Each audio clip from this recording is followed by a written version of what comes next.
Actually ये advertisement जो है 20 मई को आई थी और 1 जून को हमने ऑनलाइन एप्लीकेशन भरने की कोशिश की थी, लेकिन ये फॉर्म इसलिए नहीं भर पाए क्योंकि उसमें कैटेगरी में सिर्फ मेल या फीमेल था।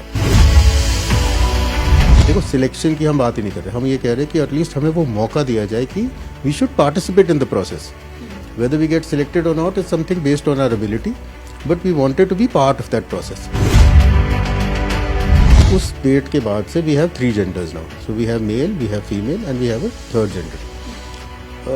एक नेचुरल फ्लो है कि भाई now everywhere they should get that right, है ना। जब कोर्ट्स ने डिक्लेयर कर दिया, समाज ने डिक्लेयर कर दिया भाई ये हमारा थर्ड जेंडर है, अब उनको एजुकेशन के लिए, एम्प्लॉयमेंट के लिए, हाउसिंग के लिए, मतलब हर स्फीयर में we need some sort of schemes for that. अब हमारे पास होप है, हम भी आगे पढ़े, हम भी अप्लाई करें, हम भी ट्राई करें इन जॉब्स के लिए। सो आई थिंक ये एक ऑफ कोर्स फर्स्ट स्टेप है। सो डेफिनेटली चैलेंजेस हमारे पास बहुत सारे हैं, but this is not the last, मतलब ये तो चलता ही रहेगा। गवर्नमेंट पॉलिसी कब बनाएगी? जब कोई इंटरेस्टेड पार्टी आएगा, है ना।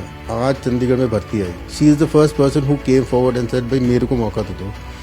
इससे पहले एडमिनिस्ट्रेशन के पास कोई मौका ही नहीं था, there was no candidate who ever came to them. So being the first candidate, it might appear कि भाई चंडीगढ़ ने कुछ नहीं किया, but no one has ever approached the administration. मनुष्य की तीसरी कैटेगरी जिसको ट्रांस भी कहा जाता है, और चंडीगढ़ में रहने वाले ट्रांस के लिए अब एडमिनिस्ट्रेशन की तरफ से, कोर्ट की तरफ से, समाज की तरफ से, लोगों की तरफ से एक सकारात्मक भावना जताई जा रही है। यानी कि अब आपको बता दें कि ट्रांस के लिए पुलिस, चंडीगढ़ पुलिस में ये प्रोसीजर अपनाया जा रहा है कि अब वो भी पुलिस कांस्टेबल के लिए अप्लाई कर सकते हैं। हालांकि इसके लिए एक पिटीशन फाइल की गई थी, PIL सौरभ किट्टू ने फाइल की थी, उनका नाम है, जो कि एक ट्रांस वुमेन है, जो कि शरीर से बेशक मेल हैं, बायोलॉजिकली बेशक मेल हैं, पर भावनात्मक रूप से वो एक फीमेल है। उनकी तरफ से ये PIL फाइल की जाती है चंडीगढ़, पंजाब, हरियाणा हाई कोर्ट में, और इसके बाद में ये फैसला भी आ चुका है कि अब सौरभ अप्लाई कर सकते हैं, पर अब भी उनके अप्लाई करने के बाद अगर उनका टेस्ट होता है तो फिजिकल रिक्वायरमेंट क्या रहेगी, फिजिकल कैटेगरी, किस कैटेगरी में वो सिलेक्ट होंगे, हालांकि अभी भी एक ही सवाल बना हुआ है। उनके एडवोकेट हमारे साथ मौजूद हैं, नील रॉबर्ट जी। हाय सर, मैं PIL के बारे में ही पूछना चाहूँगी, ये PIL कब फाइल की गई? क्योंकि अभी तक जो चंडीगढ़ पुलिस में अगर कोई भी व्यक्ति अप्लाई करता है तो उसको स्पेसिफिक होना चाहिए वो मेल है या फीमेल है। जी मैम, एक्चुअली ये एडवर्टाइजमेंट जो है 20 मई को आई थी और 1 जून को हमने ऑनलाइन एप्लीकेशन भरने की कोशिश की थी, लेकिन ये फॉर्म इसलिए नहीं भर पाए क्योंकि उसमें कैटेगरी में सिर्फ मेल या फीमेल था। तो उसके बाद हमने एक रिप्रेजेंटेशन डाली थी 2 जून को, एंड उस रिप्रेजेंटेशन का जब हमारे पास कोई जवाब नहीं आया, सो एंड लास्ट डेट जो उसको भरने का था वो 22 जून था। So then we approach the honourable high court, और हमारी 2 सिंपल प्रेयर्स थी। एक तो हमें अलाउ किया जाए, देखो सिलेक्शन की हम बात ही नहीं कर रहे, हम ये कह रहे हैं कि एटलीस्ट हमें वो मौका दिया जाए कि we should participate in the process. Whether we get selected और not is something based on our ability, but we wanted to be part of that process. So वो हमारी फर्स्ट प्रेयर थी, and honourable high court has been kind कि उन्होंने हमें वो permission दे दी थी कि हम ट्रांसजेंडर कैटेगरी में अप्लाई कर सके। सो दैट वाज द फर्स्ट। और हमारी जो सेकेंड प्रेयर थी वो ये थी कि we need guidelines as to इनका कैसे मेडिकल होगा या कैसे फिजिकल फिटनेस इनकी जो है वो हम डिसाइड करेंगे, बिकॉज जो उनके फॉर्म में और वैसे भी है सिर्फ मेल और female, high jump, long jump, running, everything, there are different times for male and female. So how do we look at person from the third gender? क्या हम इनको मेल कंसिडर करेंगे या हम इनको फीमेल करेंगे या हम थर्ड कोई और नया कैटेगरी निकाल के लाएंगे?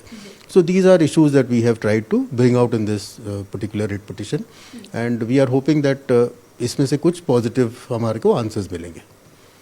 ये PIL एक चेंज हो सकता है आने वाले समय के लिए, जो चंडीगढ़ में ट्रांस है जो अपने अधिकारों के लिए लड़ रहे हैं। देखो मैम, एम्प्लॉयमेंट और एजुकेशन ये 2 ऐसी चीज़ें हैं जो किसी भी समाज के किसी भी वर्ग के लिए बड़ा इम्पोर्टेंट है ना। एजुकेशन सो दैट आप एबल बन सको, एंड उस एबिलिटी को आप कहाँ लेके आओगे? आप अपने जॉब्स में लेके आओगे, आप अपने परफॉर्मेंसेस में लेके आओगे। So that is why employment is important. So इन दोनों फैक्टर्स पे आई थिंक बहुत सारा स्ट्रेस है। अगर आप देखोगे कि आज की डेट में क्या इश्यूज़ है, इशू सबसे बड़ा इशू है कि भाई एम्प्लॉयमेंट कम है हमारे पास, है ना। सो दैट इज़ एन इशू। और जब हम ट्रांसजेंडर्स की बात करते हैं तो ये एक मेजर इशू है।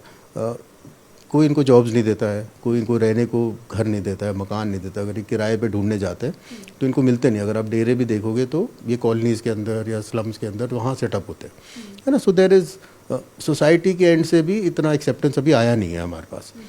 सो आई थिंक वंस और एक बार कोई आ जाएगा ना, ऑटोमेटिकली जो बाकी लोग हैं जो साइड लाइन्स पे बैठे हुए हैं, जिनको लगता है यार मैं कुछ नहीं कर सकता हूँ, they will get that feeling कि नहीं यार अब हमारे पास होप है, हम भी आगे पढ़े, हम भी अप्लाई करें, हम भी ट्राई करें इन जॉब्स के लिए।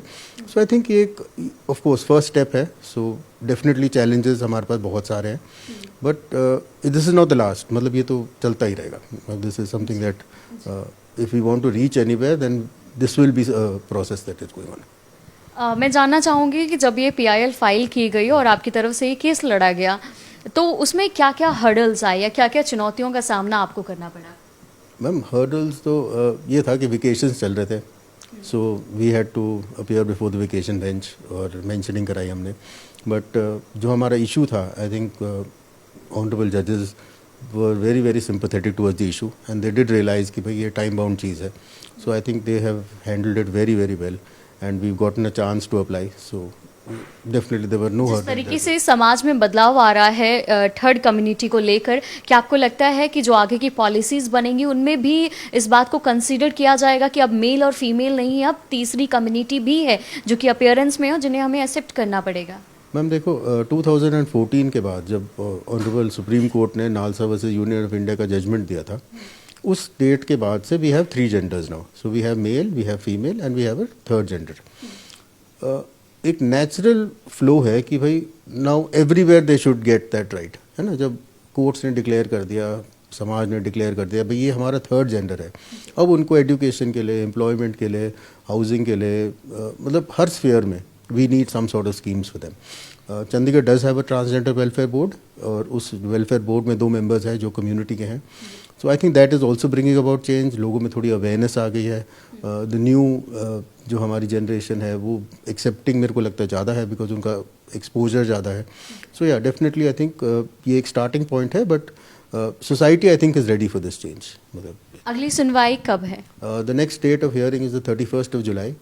उससे पहले इसका एंट्रेंस एग्ज़ाम है, सो वी आर होपफुल कि ये पढ़े और थोड़ी मेहनत करके पेपर निकाल लें, नहीं तो नेक्स्ट डे थोड़ा इन्फ्रक्चर्स हो जाते हैं। But anyway we are still hoping that 25th वाले एग्ज़ाम में ये क्लियर हो जाए एंड देन 31st वील सी कि भाई स्टेट क्या कहती है, कि क्या नया पॉलिसी बनाएगी या विमेन में इसको पार्टिसिपेट कराएगी।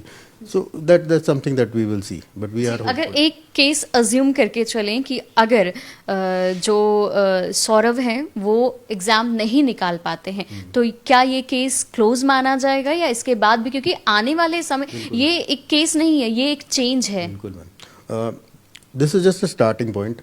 We have Saurabh who is extremely talented और मेरे को लगता है कि she deserves to be that. She is attempted Mount Everest and from the background जिससे बिलोंग करती है और जहाँ से ये उठ के आई है, ये चंडीगढ़ के एक कॉलोनी से she is climb mount Everest, जो आई थिंक बहुत अच्छे अच्छे लोग सोर्स भी नहीं पाते उसके लिए। So just she is a perfect candidate. We are hopeful that and if she ever joins, I think Chandigarh police will be very proud to have her in their ranks. So I think that's a wonderful good thing for that.